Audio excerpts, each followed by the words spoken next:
Praise the lord. దేవుని మాట నా నోట.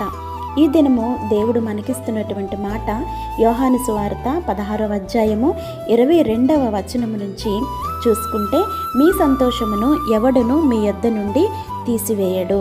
ఇది లోకమిచ్చే సంతోషము కాదు, మనుషులు ఇచ్చే సంతోషము కాదు, అధికారం ఇచ్చే సంతోషము కాదు, మన అందమిచ్చే సంతోషము కాదు, కానీ క్రీస్తును చూసిన సంతోషము, క్రీస్తును కలిగిన సంతోషము, క్రీస్తును అనుభవించిన సంతోషమును మన నుండి ఎవరూ కూడా దూరం చేయలేరు. అందుకే పౌలు గారు అంటారు కదా, క్రీస్తు ప్రేమ నుండి ఏది మమ్ములను ఎడబాపదు. దేవదూతలైనను, ప్రధానులైనను, ఉన్నవి అయినను, రాబోవునవైనను, కీడైనను, మేలైనను ఏది కూడా దేవుని ప్రేమ నుండి నిన్ను ఎడబాపేది లేదు.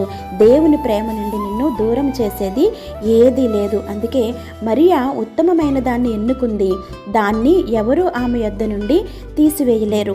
యేసయ్యను చూసిన ఆనందాన్ని మన నుంచి, నీ నుండి ఎవరూ తీసివేయలేరు. ఒక్కసారి ప్రభు ముఖాన్ని దర్శిస్తే నీ జీవితకాలం అంతా సంతోషమే, నీ జీవితకాలం అంతా ఆనందమే, నీ జీవితకాలం అంతా ఆశీర్వాదమే. కాబట్టి దేవుని నుండి కలిగినటువంటి సంతోషాన్ని ఎవరు కూడా మన నుంచి తీసివేయలేరు. ఈ సంతోషము శాశ్వతమైనది.